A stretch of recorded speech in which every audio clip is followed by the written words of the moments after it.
오늘 말씀 마태복음 27장 45절부터 50절까지 보도록 하겠습니다. 마태복음 27장 45절부터 보겠습니다. 제가 봉독합니다. 제6시로부터 온 땅에 어둠이 임하여 제9시까지 계속되더니 제9시쯤에 예수께서 크게 소리질러 이르시되 엘리 엘리 라마 사박다니 하시니 이는 곧 나의 하나님 나의 하나님 어찌하여 나를 버리셨나이까 하는 뜻이라. 거기 섰던 자 중 어떤 이들이 듣고 이르되 이 사람이 엘리야를 부른다 하고 그 중에 한 사람이 곧 달려가서 해면을 가져다가 신포도주에 적시어 갈대어 깨어 마시게 하거늘 그 남은 사람들이 이르되 가만두라 엘리야가 와서 그를 구원하나 보자 하더라. 예수께서 다시 크게 소리 지르시고 영혼이 떠나시니라. 아멘. 끝이 안 좋은 게 비극이죠. 그래서 비극이 사랑받기는 굉장히 어렵습니다. 비극을 나는 좋아한다, 그런 사람 많지 않을 겁니다. 악한 사람일지라도 주인공이 잘 되기를 바라는 마음을 갖게 마련이죠. 그렇죠. 심청이가 인당수에 빠져서 익사했네? 그 끝이야. 그걸 누가 좋아하겠습니까? 심청이가 옥사했어요. 여러분 좋아하겠습니까? 얘기가 안 되는 거 아닙니까? 자, 그렇게 이야기가 전개돼서 끝나기를 원하는 사람은 뭐 없다고 봐도 과언이 아닐 겁니다. 그리고 그런 얘기를 듣고 싶어 하지도 않습니다. 읽고 싶어 하지도 않습니다. 왜냐하면 사람들이 그런 말을 합니다. 일상이 비극인데 내가 영화도 눈물 짜는 영화를 봐야겠냐, 그렇게 말하는 사람들이 꽤 있더라고요. 저는 국제시장을 보면서 좀 울었거든요. 국제시장 보셨나 모르겠네. 좀 울었어요. 근데 의외로 청년들은 그걸 뭐라 그러더라, 하여간 신파 자기는 싫다고, 신파 싫다고 말하는 학생들이 꽤 있더라고요. 그래서 그럴 수도 있겠구나. 일상이 워낙 힘드니까 이야기, 내가 보는 이야기, 듣는 이야기, 읽는 이야기만큼은 즐겁고 재미있는 해피엔드로 끝나기를 원하는 것일 겁니다. 그래서 이게 이제 그 인지상정이겠죠. 모든 사람의 마음이기 때문에 인류의 사랑을 받고 있는 전래 동화를 보게 되면 이야기의 흐름이 다 비슷한 것을 보게 됩니다. 주인공이 처음에는 어려움을 당합니다. 그리고 어려움이 점점 증폭이 돼서 어떤 위기 상황에 처하게 되는 거죠. 절체절명의 위기에 닥치게 됩니다. 생사의 그 길목에 서게 되죠. 그때 누군가 혜성처럼 딱 나타나서, 주로 이제 왕자인 경우가 많은데, 뭐 좋아요. 뭐 왕자가 됐든 누가 됐든 뭐 혜성처럼 나타나서 그의 도움으로 해피엔드로 끝나게 되더라. 이런 것들이 우리가 즐겨 읽었고 즐겨 들었고 즐겨 봤던 이야기의 흐름입니다. 자, 이에 비하면 우리 예수님 이야기는 이제 비극에 가깝죠. 비극에 가깝습니다. 일단은 전래 동화의 흐름과는 상당한 차이를 보입니다. 예수님의 공생의 기간을 가리켜서 억압과 핍박의 시간이었다고 보기는 조금 어렵습니다. 전래 동화는 처음부터 어렵거든요. 근데 예수님은 억압과 핍박의 시간을 보내셨다고 말하기는 확실히 어렵습니다. 자, 무엇보다 예수님을 싫어하는 사람들이 늘 주변에 있었죠. 적대자들이 있었습니다만은 그들과의 싸움에서 예수님은 항상 이기셨거든요. 진 적이 없습니다. 자, 그 대표적인 예가 요한복음 8장에 나옵니다만은 거기 보면 서기관과 바리새인들이 간통 현장에서 잡힌 여성을 하나 딱 데려고 옵니다. 예수님께 딱 끌고 와서 예수님께 이런 질문을 던지죠. 요한복음 8장 5절을 보겠습니다. 모세는 율법에 이러한 여자를 돌로 치라 명하였거니와 선생은 어떻게 말하겠나이까. 참, 이렇게도 못하고 저렇게도 못하고, 이러자니 이게 걸리고 저러자니 저게 걸리는 이게 덫과 같은 질문 아니겠습니까? 자, 그런데 여기에 대해서 예수님께서 뭐라고 말씀하시는지, 대답을 하셨는지 요한복음 8장 7절을 보겠습니다. 그들이 묻기를 마지 아니하는지라, 자꾸 물었던 거죠. 어떻게 할 건데요? 어떻게 할 건지 대답해 보세요. 계속 이렇게 추궁을 했던 거죠. 이에 예수께서 일어나 이르시되 너희 중에 죄 없는 자가 먼저 돌로 치라. 이 말씀을 딱 하시니까 거기서 이제 돌을 들고 있던 사람들이 이건 뭔가 이건 뭔가 그래도 최소한의 양심은 살아 있었나 봐요. 최소한의 양심은 살아 있었나 봅니다. 그러니까 나이 든 사람부터 시작해서 젊은이에 이르기까지 하나 둘씩 들었던 돌을 땅에 내려놓고 돌아가는 것으로 이제 이야기가 정리가 되죠. 얼마나 통쾌합니까? 예수님은 항상 이런 식으로 이기셨습니다. 진 적이 없다니까요. 얼마나 멋지신지 몰라요. 자, 그런데 그러면 뭘 해? 결정적인 순간에 지셨는데, 사소한 것에는 다 이기셨어요. 뭐 사소하다고 말할 수는 없지만 한번 결정적인 건 아니잖아요.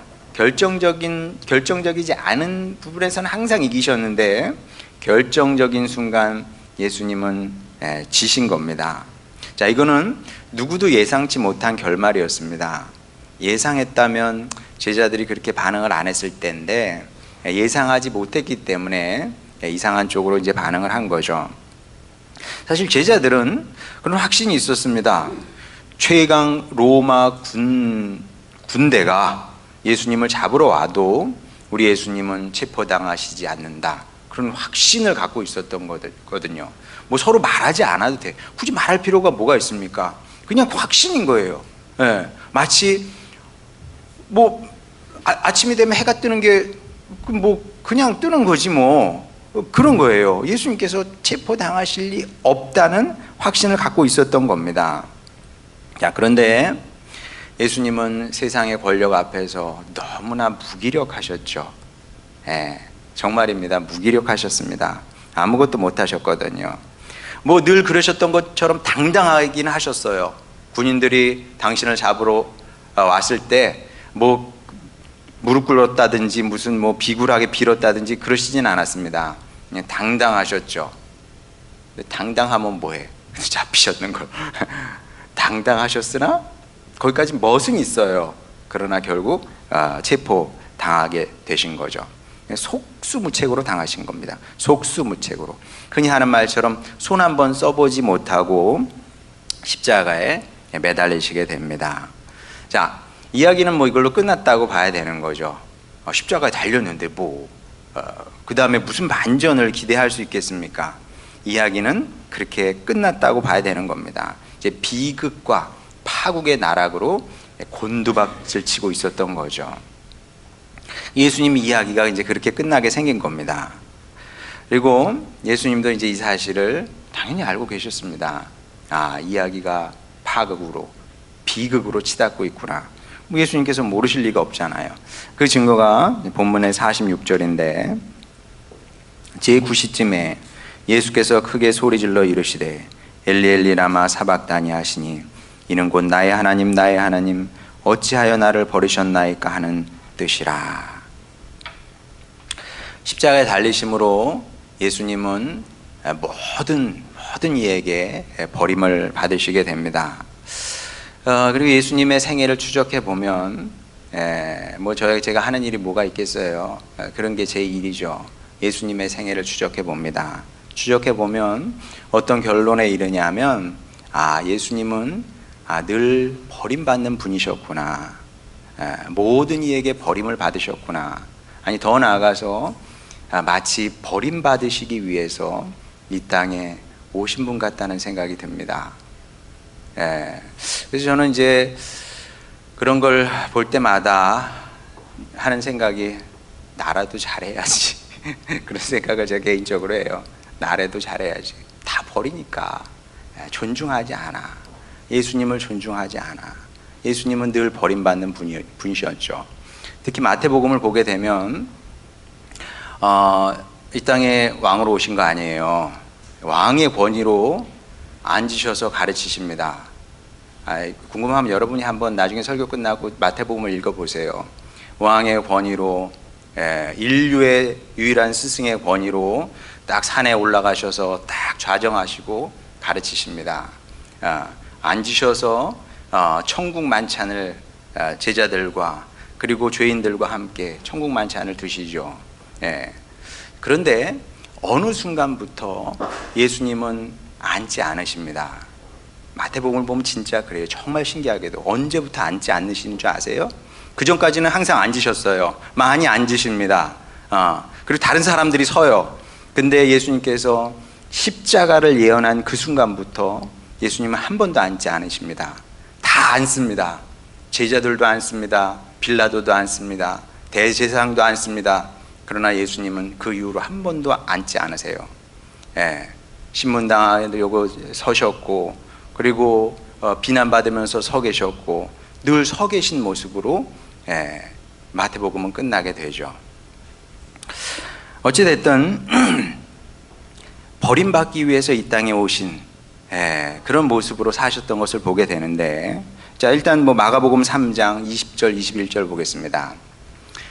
집에 들어가시니 무리가 다시 모이심으로 식사할 겨를도 없는지라 예수의 친족들이 듣고 그를 붙들러 나오니 이는 그가 미쳤다 하밀러라. 일단 가족이 예수님을 버렸습니다. 가족으로부터 버림을 받으셨어요. 그리고 나서 나중에 이제 가룟 유다에게 버림을 받으시게 되고, 그 다음에 곧 이어서 나머지 11 제자도 여러분 다 아시는 것처럼 다 예수님을 버리고 도망을 갑니다. 그리고 마지막에는 예수님을 따라다니면서 떡고물 떨어지면 먹었던 그 군중들도 예수님을 버리죠. 어떻게 버립니까? 빌라도가 묻습니다. 흉악한 범죄자가 하나 있고 예수가 있는데 누구를 놓아주랴? 그랬더니 흉악한 범죄자를 놓아주고 예수를 십자가에 못 박아라, 그렇게 소리를 질렀던 거 아니겠습니까? 그렇게 예수님은 모든 사람에게 버림을 받게 되죠. 그래서 이제 복음서를 읽게 되면 마음이 아파요. 마음이 아파. 예수님께서 이런 대접을 받으셨구나. 그럼 오늘 나는 예수님을 어떤 대접을 하면서 살고 있는가? 그런 생각을 해야 되지 않을까요? 집사람이 간혹 그런 얘기를 합니다. 당신은 이게 현실에 잘 맞는 사람은 아니라고.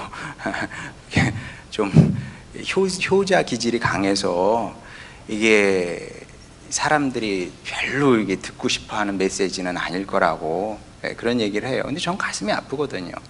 이 땅에 왕으로 오셨고 메시아로 오신 분이, 우리를 살리러 오신 분이 어느 순간 앉지를 않으셔. 그리고 늘 버림받는 모습이에요. 이거 이상하잖아요. 이런 이상한 모습. 자, 근데 그럼에도 불구하고 예수님께서 큰 상처를 받으셨던 것 같지는 않습니다. 왜 그런지 요한복음 2장 24절 25절 보겠습니다. 예수는 그의 몸을 그들에게 의탁하지 아니하셨으니 이는 친히 모든 사람을 아시며 또 사람에 대하여 누구의 증언도 받으실 필요가 없었으니 이는 그가 친히 사람의 속에 있는 것을 아셨음이니라. 사람을 아셨대요. 뭘 아셨을까요, 여러분? 사람은 악하기만 한 것이 아니라 신의도 없죠. 그래서 저는 그런 생각 진짜 많이 합니다. 이렇게 가끔 마음이 울적할 때면은 여러분도 한 번씩 해보세요. 유튜브를 틀고서 강아지 이렇게 한번 쳐보세요. 그러면 상당히 도전과 위로가 됩니다. 왜냐하면 강아지는 신의가 대단하거든요. 강아지가 한번 주인을 모시면 배신을 합니까? 안 합니까? 불가능해요. 그거는 내가 한번 주인으로 모셨어. 근데 그 주인을 배신해? 그 주인이 정말 천하의 쓰레기 같은 인간일지라도 주인이 버리지 않는 이상, 그러니까 쫓아내지 않는 이상 강아지는 끝까지 충성합니다. 근데 사람은 어때요? 사람은 그렇지 않거든요. 사람은 신의가 없는 동물입니다. 신의가 없는 동물이에요. 자, 그런데 예수님 다 아셨어요. 다 압니다. 근데 요한복음 3장 16절에 뭐라 그럽니까? 하나님이 세상을 이처럼 사랑하사. 아시고도 사랑하신 거죠. 아시고도 사랑하신 겁니다. 그래서 이제 우리가 그 사랑을 헤아린다는 건 불가능한 일입니다. 이건 불가능한 일이에요. 제가 여기서 뭐 하나님은 사랑입니다 백날 떠들어 봐야 그 말이 그냥 말일 뿐이에요. 예. 그 사랑을 표현이 안 되는 거예요. 그거는. 그 사람들이 그럽니다. 무슨 뭐 이런 세상을 만든 하나님 무슨 뭐 나는 믿을 수가 없고 뭐 정의롭지 않고 뭐 별다른 얘기. 그래서 하나님을 믿을 수 없대요. 그때마다 마음이 아프죠. 왜냐하면 모르고 그런 소리 하니까. 그리고 또 한편으로는 뭐 이렇게 욱하는 것도 올라와요. 우리 주님은 우리를 위해서 목숨을 버리셨는데 당신은 뭘 한 게 있어서 그런 얘기를 하냐. 사실 하는 건 아무것도 없거든요. 세상의 정의를 위해서 한 게 뭐가 있겠어요, 우리가. 근데 사람들이 뭔지 모르고 그냥 그렇게 얘기를 하더라는 거죠. 자, 어찌됐든 간에 예수님은 이제 늘 버림받을 준비를 하고 계셨고, 그렇기 때문에 가족, 제자, 뭐 군중들이 다 예수님을 버리셔도 담담하게 수용을 하셨습니다. 받아들이셨어요. 자, 그런데 거기까지는 괜찮아. 근데 하나님께서 나를 버리신다면 어떨까요? 하나님께서 나를 버리셔. 이건 전혀 다른 얘기죠. 이건 전혀 다른 얘기입니다. 그렇죠. 여러분도 한번 생각해 보세요. 이 사람이 나를 버리고 저 사람이 나를 버려. 사실 관계 없어요. 저 사람이 나를 싫어해. 무슨 문제가 있어요? 제가 지난 금요일 날도 금요 기도 시간에 얘기했잖아요.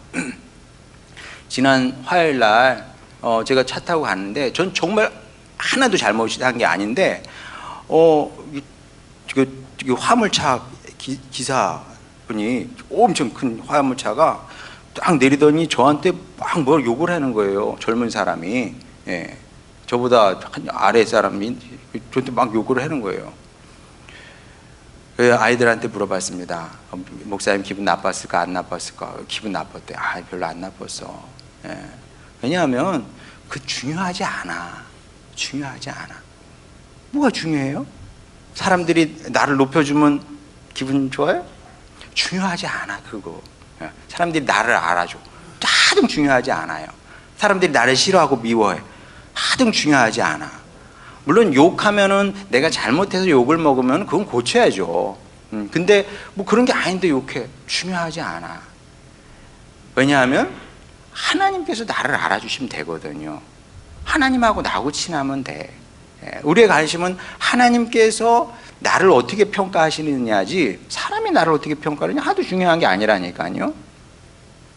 시편 기자가 뭐라 그래요? 고난의 상황이 닥친 겁니다. 사람들이 나를 비판하고 나를 핍박하고 나를 억누르고 막 그래요. 그때 시편 기자들이 한결같이 하는 얘기가 무엇이냐면 괜찮다는 거예요. 그 시편 기자의 질문은 뭐냐면 사람들이 이럴 때 주님께서 나에게 주님의 얼굴을 한 번만 보여주시면 된다는 거죠. 그러니까 시편 기자들의 어려움은 뭐였냐면 그 결정적인 순간에 하나님께서 등을 돌리고 계신 것처럼 느껴졌기 때문에 그게 문제였던 겁니다. 그래서 시편 기자들이 뭐라 그래요? 주님의 빛나는 얼굴을 한번 등을 좀 돌려주세요. 그래서 주님의 빛나는 얼굴을 저에게 비춰주시기 바랍니다. 그리고 한마디만 하시면 돼요. 내가 너를 사랑해. 내가 도와줄게. 내가 너와 함께 한다. 한마디면 되거든요. 그러면 어려움은 원래 인생은 어려운 거예요. 제가 늘 얘기하는 것처럼 쉽게 사는 사람은 세상에 아무도 없습니다. 그 모든 어려움이 눈 녹듯이 사라지게 되는 거죠. 자, 예수님도 마찬가지입니다. 다 나를 버려도 돼. 근데 하나님은 나를 버리면 안 되지. 그리고 버리실 수도 없습니다. 자, 왜냐하면 요한복음 10장 30절을 보겠습니다. 나와 아버지는 하나이니라. 요한복음 보면 이제 예수님께서 이 말씀을 계속 반복적으로 하시거든요. 하나예요. 하나님과 예수님은 하나입니다. 하나이기 때문에 예수님도 하나님을 버리실 수 없지만 하나님도 예수님을 버리실 수 없는 겁니다. 이게 원칙적으로, 아니 본질적으로 존재적으로 이게 불가능한 일이에요. 버리실 수 없는 겁니다. 버리신다면 이건 자살행위예요. 그렇지, 내가 나를 버리는 거니까. 이 자살행위고 있을 수 없는 일이고 말도 안 되는 얘기인 겁니다. 자, 그런데 예수님께서 십자가에 매달리심으로 말미암아 사람에게만 버림을 받으신 것이 아니라 이제 아버지 하나님으로부터 또 이제 버림을 받게 되는 거죠. 그리고 그 처절한 슬픔, 고통, 슬픔과 고통이라는 말로도 이게 표현이 다 안 되죠. 이런 정말 극한의 이 느낌, 이 고통의 표현이 바로 이제 46절의 외침으로 표출되고 있는 겁니다. 엘리 엘리 라마 사박다니. 이 외침으로 표현이 되는 건데, 근데 원래 이 구절은 시편 22편 1절 말씀을 사실은 예수님께서 그대로 갖다가 쓰신 겁니다. 그리고 여기서 이 구절에서 핵심은 무엇이냐면 엘리 엘리 이 두 마디입니다.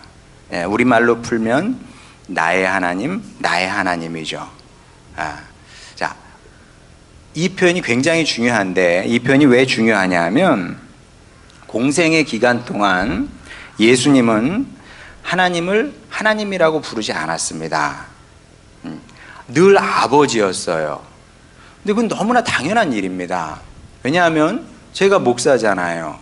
제가 목사면 우리 아이들, 우리 아들 딸들에게도, 우리 아들하고 딸들에게도 제가 목사겠습니까? 저희 아들이 저한테 목사님 이렇게 부릅니까? 아니, 아빠죠. 마찬가지인 겁니다. 같은 이유로 예수님은 이 땅에 계시면서 하나님을 하나님이라고 부르지 아니하시고, 물론 하나님이라고도 부르시긴 했는데, 근데 먼저 아버지 하나님이었죠. 하늘에 계신 우리 아버지. 그리고 아버지 하나님인 거지, 그냥 하나님인 적은 단 한 번도 없었습니다. 자, 그런데 마지막 십자가에서는 아버지라고 부르지 아니하시고 나의 하나님, 나의 하나님이라고 부르셨다는 거죠. 왜 도대체 그러셨느냐? 이제 처음이자 마지막으로 이렇게 부른 거거든요, 하나님을. 왜냐하면 버림받은 마당에, 버림받았잖아요. 버림받은 마당에 어떻게 아버지라고 또 부를 수는 없는 거죠. 버림받았기 때문에 아버지라 부를 수 없어서 하나님이라고 부르고 있는 거죠. 자, 그런데 여기에 이제 감동적인 사실이 하나 숨어 있습니다. 아버지께서 나를 버리셨으니 나는 더 이상 그분의 아들은 아닐 겁니다. 그렇죠? 호적에서 퍼낸 거예요, 말하자면. 호적에서 퍼냈는데, 아버지가 호적에서 나를 퍼냈는데 내가 그분을 찾아가서 아버지라고 말하기는 좀 그렇잖아요. 자, 그런데 그래도 여전히 나의 하나님이라는 사실은 바뀌지 않은 겁니다. 이게 굉장히 중요한 거죠. 이게 굉장히 중요한 사실입니다. 무슨 얘기냐 하면 아버지는 나를 버리실 수 있어. 아니, 원래는 버리시면 안 되고 버리실 수 없지만 받아들이신 겁니다. 그래, 버리셨구나. 하지만 나는 그분을 버리실 수 없다는 의지의 표현인 거죠. 자, 그러면 이 이야기를 통해서 우리가 무엇을 배워야 되느냐? 뭘 배워야 될까요? 예수님의 신실한 마음을 배워야 됩니다. 보다시피 예수님은 아버지 하나님께 끝까지 신실했습니다. 이게 굉장히 중요한 건데, 우리가 믿는다고는 그래요. 예수님 믿는다 그럽니다. 근데 믿음이라는 건 굉장히 큰 범주에 큰 의미를, 많은 의미를 담고 있는 단어인데, 근데 그 믿음 안에서 가장 중요한 영역은 무엇이냐면 신실의 영역인 겁니다.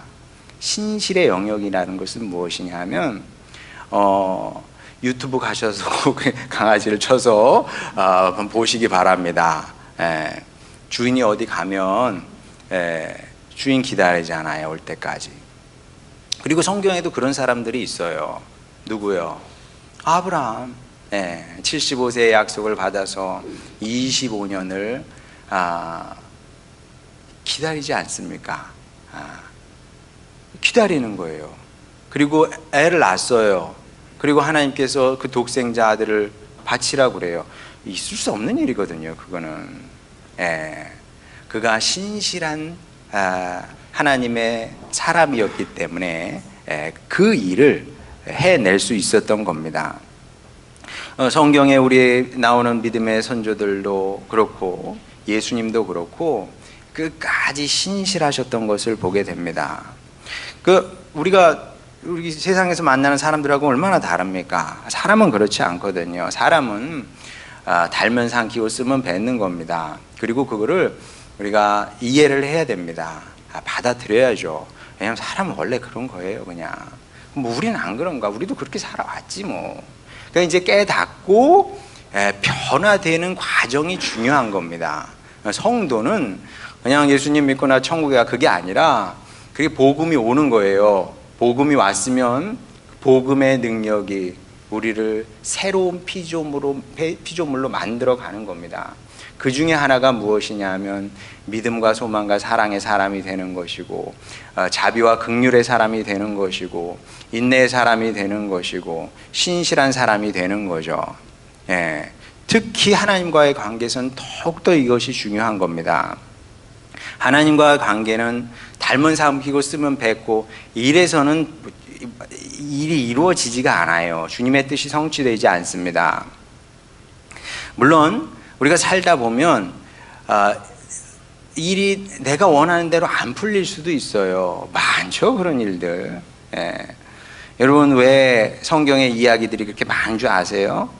왜냐하면 산다는 게 다 그런 거기 때문에 그렇습니다. 아브라함이 가나안 땅에 들어가자마자 복의 사람이 됐습니까? 그런 일은 일어나지 않습니다. 우리 교회가 뭐 개척하자마자 사람들이 몰려들던가요? 그런 일은 일어나지 않습니다.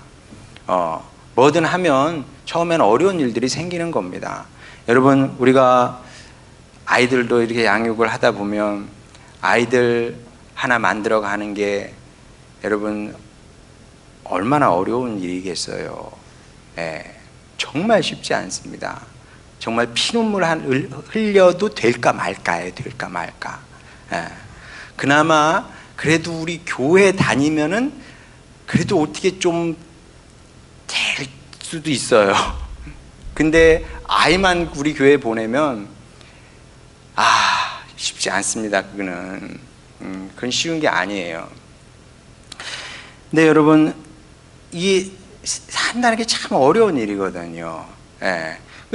창세기를 보면서 우리가 배우는 거죠.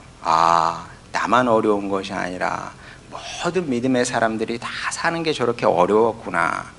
그걸 이제 배우게 되는 건데, 그러니까 안 풀리는 경우가 많이 있는 거죠. 또 때로는 우리의 삶이 비극으로 치닫는 것처럼 느껴지기도 합니다. 또 극한의 상황에 처하게 되면 하나님께서 나를 버리신 건가, 뭐 이런 생각이 들 때도 있어요. 진짜 그런 생각이 들 때도 있습니다. 뭐 저라고 없었겠습니까? 하나님께서 나를 버리시나, 내 사역을 축복하지 아니하시나, 그런 생각이 많이 들었죠. 자, 그러면 그때 어떻게 해야 되냐 하면, 그때 십자가에 달리신 예수님의 모습을 떠올리시기 바랍니다. 예수님은 우리의 구원자이시기도 하지만 가장 좋은 롤 모델이기도 하거든요. 그래서 사도 바울이 뭐라 그럽니까? 내가 그리스도를 닮는 자 된 것 같이 여러분은 나를 닮는 사람이 되십시오. 이렇게 얘기를 하거든요. 교만한 얘기가 아니고요. 바울은 정말 최선을 다해서 예수님을 닮아가려고 했고, 그리고 교회 성도들은 어리잖아요. 예수님을 따라가라 뭔지 잘 몰라. 그러니까 내가 그분을 닮아가고 있으니 나를 보면서 나처럼 하면 여러분이 됩니다. 그럼 자동적으로 그분을 따라가게 될 겁니다. 그런 얘기거든요. 어찌됐든 간에 최고의 롤 모델은 예수님입니다. 예수님께서 어떻게 하셨다고요? 그 극한의 상황에서조차 하나님을 향한 신뢰를 저버리지 않았다는 겁니다. 자, 그러면 어떻게 될까요? 어떻게 될까요? 예수님께서 십자가에서 인용하신 말씀이 시편 22편이라 그랬죠? 네, 시편 22편이 어떻게 끝날 것 같습니까? 시작은 그렇게 시작해요. 나의 하나님 어찌하여 나를 버리셨나이까. 그렇게 시작하다가 어떤 쪽으로 끝나냐 하면 시편 22편 23절 24절 보겠습니다. 여호와를 두려워하는 너희여. 자, 여기서 두려워한다는 것은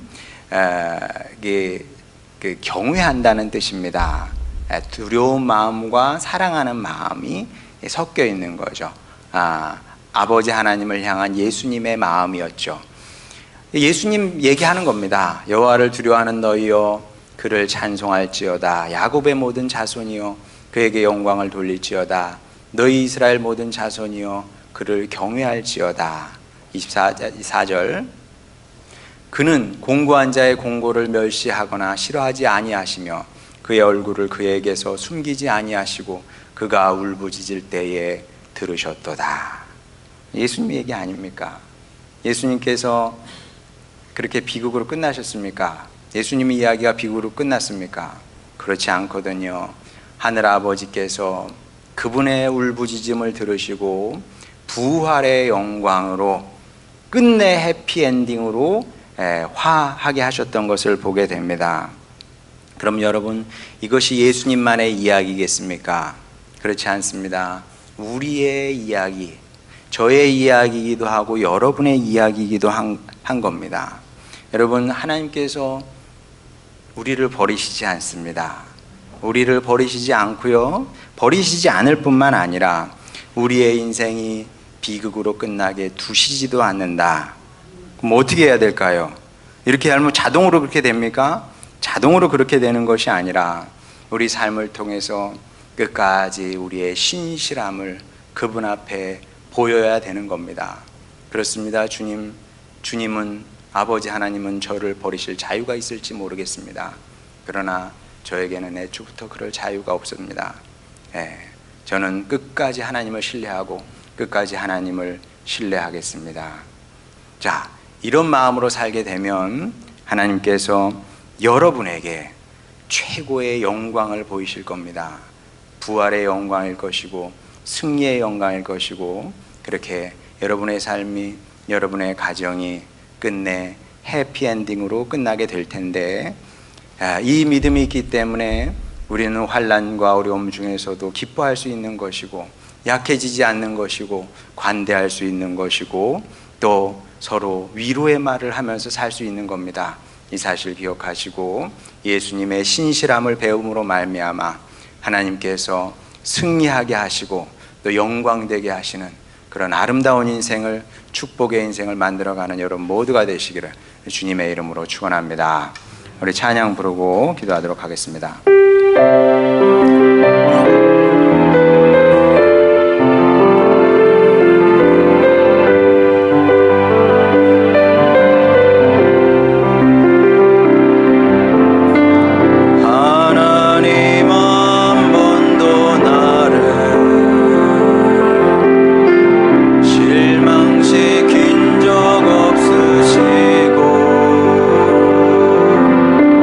언제나 공평과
하나님의 종으로서 예수님을 대신해서 말하는 사람으로 자신있게 얘기할 수 있습니다.